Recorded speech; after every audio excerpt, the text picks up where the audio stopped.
my name is Mia and today I'm going to teach you about photosynthesis. Now we'll start with the basic equation for photosynthesis, which is solar energy plus 6H2O, water, plus 6 carbon dioxide, CO2, becomes C6H12O6. This is glucose plus 6O2. This is oxygen. So here are the reactants of photosynthesis. Is what we need to start photosynthesis, and then these are the products of photosynthesis. The most important thing here is glucose, because this is how energy is stored in the cell, plant cells specifically. So what type of organisms can do photosynthesis? So it's mostly plants, but also certain types of algae, basically organisms that have chloroplasts in their cells. So what exactly is a chloroplast? A chloroplast is an organelle found in plant cells that looks something like this. It is a double membrane, meaning there's an outer membrane, this is the outer membrane, and this is the inner membrane. And then the space in between the two membranes is called the intermembrane space. And like most membranes in the cell, this is a phospholipid bilayer. Okay, so there's two membranes, each membrane is phospholipid bilayer, I should say. Okay, and then within the thylakoid, we have this fluid. It's called the stroma. And then we have these stacks of discs. Each disc is called a thylakoid. And it itself is a membrane-bound sac. And then each stack of thylakoids is called a granum. Plural would be grana. So as I alluded to previously, there's two parts of photosynthesis. First is the light-dependent reactions.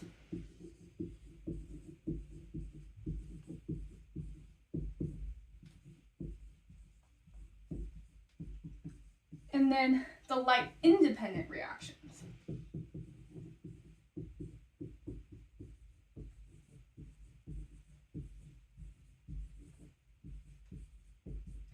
The light-independent reactions are also called the Calvin cycle.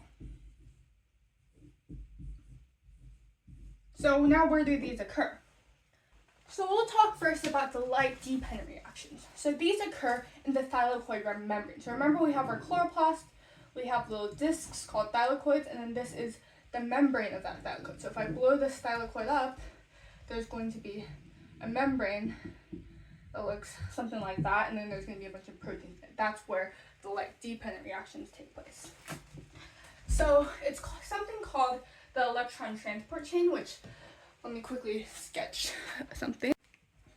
Alright, so this is a blown up version of the thylakoid membrane. So remember, this is the thylakoid, which is the disc within the chloroplast, and we're looking at this little snapshot of the membrane. So this is going to be inside the membrane, and this is going to be outside the membrane. Okay, so where do we start with the electron transport chain? So we're going to start with splitting of water. Water is H2O, of course, and we're going to split it into, we get 1/2 O2, so that's just the O. When we say it's O2, because oxygen doesn't naturally occur just as a single atom. And then plus 2H plus, 2 hydrogen ions, and then 2 electrons. Okay? So these 2 electrons are the electrons that are going to enter the electron transport chain. So I'm just going to draw an arrow here and show that there's 2 electrons going there. And then what happens to this? So the hydrogen here, this is going to build up an increased concentration of hydrogen here, which we'll see later how that's important. Okay, and then this oxygen will just diffuse out of the cell. Okay, so we're here now. We have electrons, and then this protein we call this photosystem 1. This protein we're going to see later on is going to be photosystem 2. Sorry, this photosystem 2. This is photosystem 1. It seems like they're out of order because photosystem 1 was discovered first, even though photosystem 2 actually comes first in photosynthesis. So just know that photosystem 2 comes first in photosynthesis.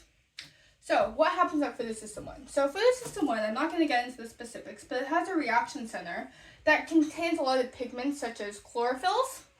And these chlorophylls are going to take energy from the sun, so this is solar energy that comes in, and it's going to sort of zap the electrons to move them along the electron transport chain, which is just going to go like that.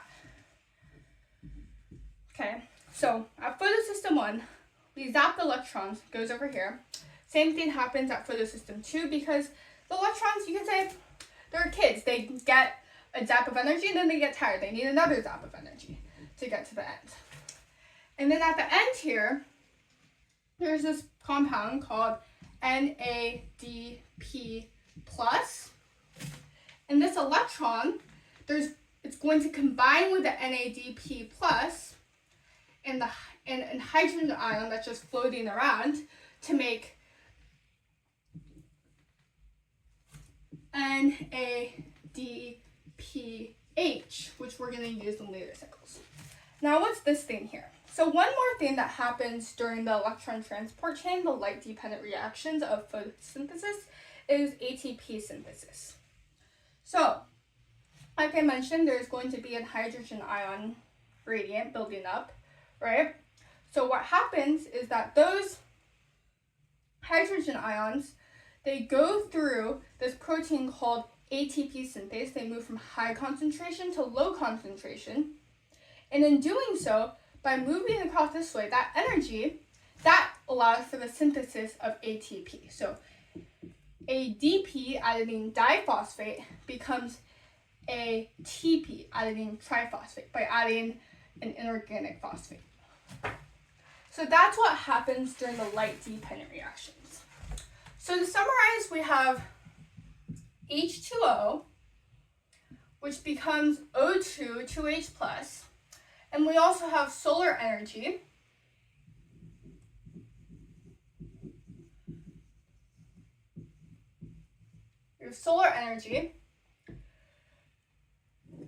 and another thing we had is the NADP+,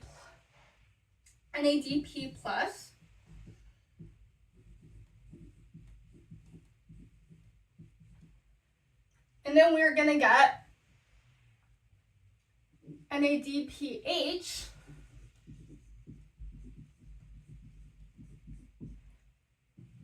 some oxygen, and then we would say these hydrogens, but these actually go back to become the hydrogens in NADPH. So I'm not going to include that. So this is generally what happens in the light-dependent reactions. If you wanted to, you could also say on this side we have ADP and an inorganic phosphate, which becomes ATP. Okay, so that's the gist of the light-dependent reactions. All right, so now it's time for the second part of photosynthesis, which is called the Calvin cycle. So the Calvin cycle, we're going to start with a 5-carbon molecule called RUBP. So that's going to look something like 5 carbons with a phosphate at each end. And then we're going to have some carbon dioxide coming in. Okay, so this carbon dioxide, this has 1 carbon, right? So this carbon is basically going to join with this 5-carbon molecule to make a 6-carbon molecule. And then that 6-carbon molecule is going to split into 2 3-carbon molecules. So those are going to look something like this, a phosphate with 3 carbons attached. Okay, and then this molecule is called 3-phosphoglycerate.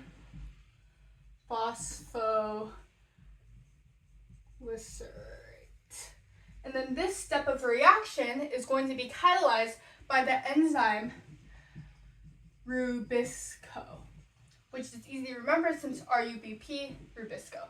Okay, So that's really the most important enzyme you need to know. I'm not really going to discuss the other ones. So from 3-phosphoglycerate, we're going to have 2 of these, right, for each RUBP molecule. We're going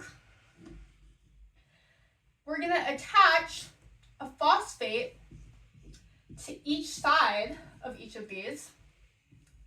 So now there's 2 phosphates. So where do we get those phosphates from? We get them from ATP, adenine triphosphate, which is an adenine with 3 phosphates. So we remove one of these phosphates, and then the ATP becomes ADP. And that extra phosphate joins with one of these. Okay? This is 2 ATP becomes 2 ADP, so we have 1 phosphate to add to each of these. Okay? So this molecule is called 1,3-biphospho glycerate. Okay, and I forgot to mention this first step when we're attaching the carbons, when we're making this initial thing, this is called carbon fixation. Okay, and then from 1,3-biphosphoglycerate, we're going to create a molecule that looks something like this. 3 carbons, and then there's going to be 2 of them. This is not the same as this one. I can't draw all the complexities with the structure, so this is going to be called 6. This is going to be called glyceraldehyde 3-phosphate, or I'm tired of writing these, so I'm just going to say G3P for short. So G3P, glyceraldehyde 3-phosphate. This is what we produce here. So to get from 1,3-biphosphoglycerate to glyceraldehyde 3-phosphate, we also need to use the the NADPH that we made earlier with the electron transport chain. So the NADPH becomes NADP plus H plus an electron, and that goes into forming the G3P. So this phase where we're reducing the ATP, we're reducing the NADPH, this part of photosynthesis is called reduction. So we start with carbon fixation, reduction, and then what happens next? So G3P is actually the end product that we're looking for in photosynthesis. So this is going to exit the cycle, and 2 of these can become glucose, because this is a 6-carbon molecule, and this is a 3-carbon molecule, and glucose is a 6-carbon molecule. So this is going to become glucose and other carbohydrates that we need. Okay, so now we need to restart the cycle again, because it's a cycle, right? It has to be cyclical. So from here, we need to regenerate RUBP. So this is going to be called regeneration. So now I need to know, of the G3P that exits the cycle, that's not every single one. So one of these G3Ps, these glyceraldehyde 3-phosphates, is going to exit every 3 turns of the cycle. So for every 3 CO2 that we put in, 1 is going to exit. Okay, so we should change these numbers around. This 3 CO2, that actually is going to make 3 here, and it's going to make, 6, and then we don't need 2 ATP. I should have said 3 ATP initially, but this should be 6, 6, 6, and 6 of these. Okay, so now we come here, we're going to get 6 glyceraldehyde 3-phosphate, and 1 is going to exit. Okay, so every 3 turns of the cycle, 1 exits, and 6 are synthesized. So what happens to the remaining 5? So let's see, let's do some math. 6 times 3 is 18, minus 3 is 15. So this 15 we can divide into 3 again and get a 5-carbon molecule. So this is going to look something like this, 5 carbons with a phosphate attached. And then this is called ribulose 5-phosphate. Okay, ribulose 5-phosphate. So from this, we subtract 1, we have 5 G3Ps left, and then they become 3 of these ribulose by 5-phosphate. Okay. So then from here, to get back to RUBP, you see how there's another phosphate missing here? We need to get that phosphate. So where's that going to come from? It's going to come from more ATP, of course. So 3 ATP is going to become 3 ADP, and those extra P's are going to be attached to here, so we're back at RUBP. So, and then we're going to have 3 of these. Okay? So that's the whole Calvin cycle. So sort of to recap, we're going to have carbon fixation. Carbon dioxide comes in, attaches here. We're going to have some intermediates. So carbon comes in, that's carbon fixation. This part where ATP and NADPH are reduced to form these intermediates, that's going to be called reduction. And then finally, we get the G3P, which is what we need to make glucose, and then we need to regenerate the RUBP, so that's going to be called regeneration. So that's the Calvin cycle. Okay, and then finally, one more thing we need to discuss is different types of photosynthesis. So what I just showed you earlier is the most typical kind of photosynthesis, which is C3 photosynthesis. I usually think of this as normal photosynthesis. So C3 photosynthesis occurs in most plants. So some examples are like wheat, barley, beetroot. So this is normal. And then we have different plants existing in different climates, and sometimes plants need adaptations to adapt to those climates. So in dry environments such as the desert, we have CAM plants. CAM stands for crassulacean acid metabolism. So some examples of plants that perform CAM photosynthesis are cacti and pineapples. Okay.